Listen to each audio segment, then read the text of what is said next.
Hello and welcome to another video on how to make jazz. Today we're going to be making jazz once again. If you've seen the previous videos, you know exactly what's up. So let's go ahead and get started. So when it comes to jazz, the key isn't the notes, it's about feeling disappointed. So we're gonna go into this keeping that in mind. So start by picking our instrument. So I'm going to start with a piano today. I've done that in the past. I got pretty good results with it. So we've got a piano.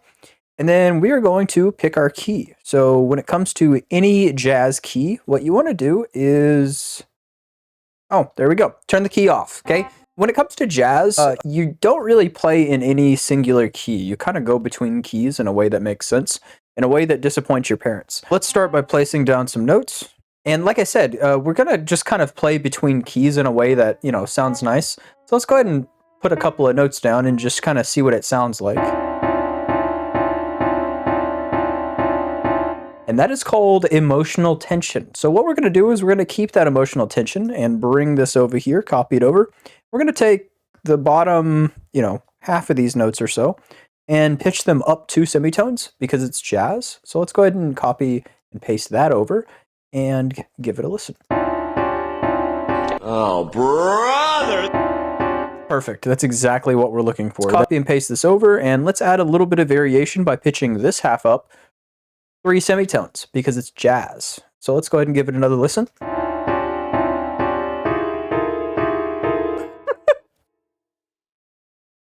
Sounds perfect. All right, that's jazz. Welcome to jazz. I do want this to be 16 bars long, and as usual, I do want to keep adding variation as I go, as I, double it over. So let's move this again. Let's pitch it up another 4 semitones because it's jazz, and give it another listen.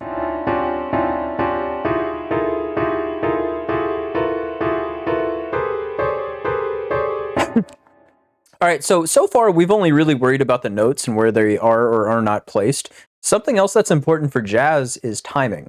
Now, when it comes to timing in jazz, it's really just a construct. You don't really need to follow it. So what we could do is we can just kind of move some of these off the grid a little bit and then move some of these off the grid a little bit more. And then just kind of keep doing that with just kind of random notes. Once we're done with that, let's go ahead and give it another listen.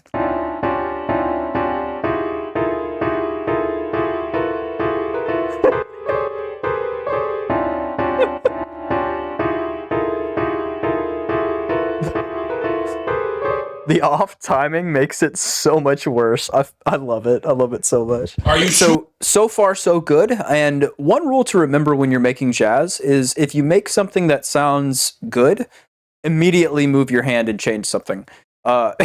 You want to change that immediately. You don't want it to sound traditionally good, that is. All right, so what we're going to do is we're going to fill this melody out a little bit because currently it's only playing kind of notes that are all in a similar frequency range. So to fill it out, we're going to take all of our notes, we're going to copy them, lower and down an octave, and then we're going to do something similar with the timing. We're going to kind of shorten these a bit and then move the timing off just a little bit here. And let's go ahead and give it a listen.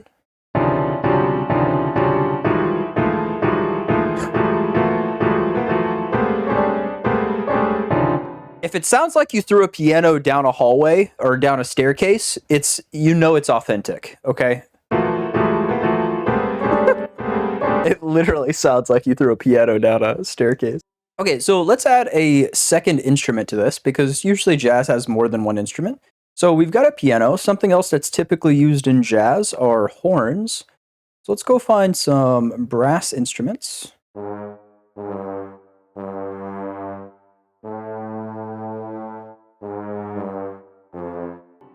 We can't even hear that. Let's play it up a couple of octaves. That way we can actually hear the second instrument. Turn the piano down just a little bit.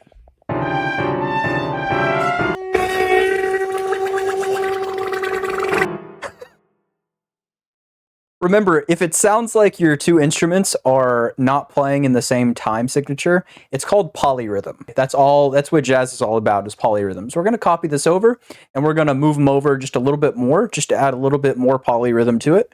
Copy and paste again, and we're going to shift them over one more, except this time we're also going to pitch them up, you guessed it, 2 semitones, because it's jazz. So let's go ahead and give this another listen.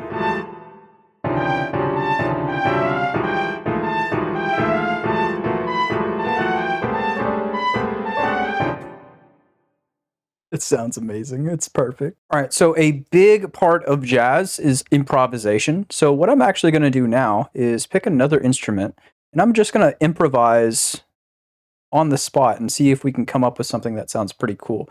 So let's pick another sound that's typically used in jazz. So I've found a synth sound that sounds like it would be something that would be played in jazz.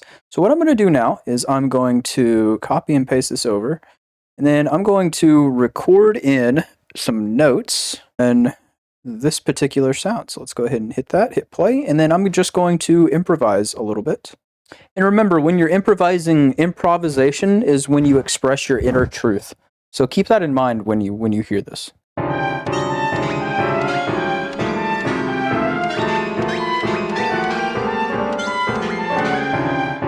Okay, that was my inner truth. All right, that was my inner truth. And give that another listen here.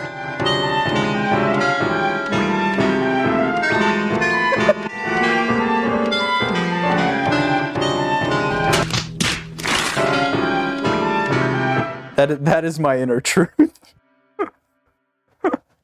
Let's do something similar with this melody as we did with the piano, and let's kind of fill it out a little bit. So I'm going to copy and paste all these notes, pitch them up an octave this time, lower the velocities a bit, and let's give it another listen.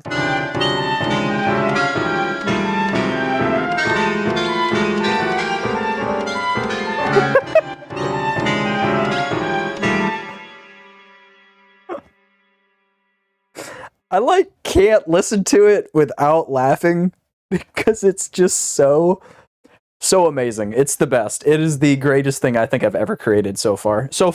It could be even better though. So let's keep going. Let's do something interesting. So let's actually take our whole thing and consolidate it all together. So all these sounds printed together like this. Okay. And then let's try to flip this. So let's reverse it, and then let's double time it. And just see what it sounds like on top of the original.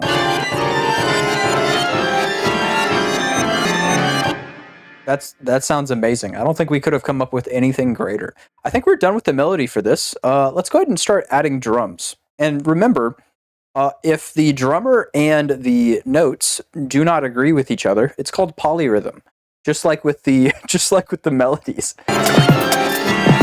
There we go. Okay, we got it lined up. We got the timing right. So in any jazz, like I said, in jazz, you want some polyrhythm. That's really important. So to get some polyrhythm, we're actually going to take these drums and we're going to scooch them off the grid just a little bit.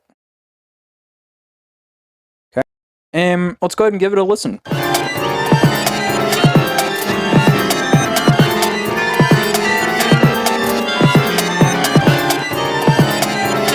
It sounds really good. Let's add a bass line. Let's find something that is typically used as a bass in jazz. So I've got a bass guitar that's typically used in jazz.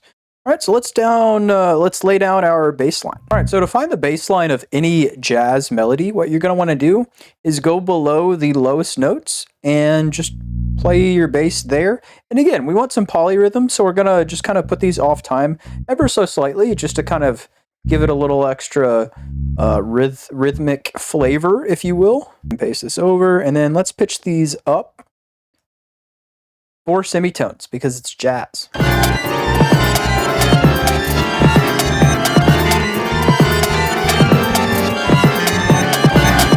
And remember, if your soul starts leaving your body, you have successfully created jazz music. I think that is going to be it for today's video. Hopefully you enjoyed. Hopefully you learned how to make some jazz music. And let's go ahead and just give all of this another listen one more time and just enjoy it on the outro. Hopefully you enjoyed, like I said, and have a good one.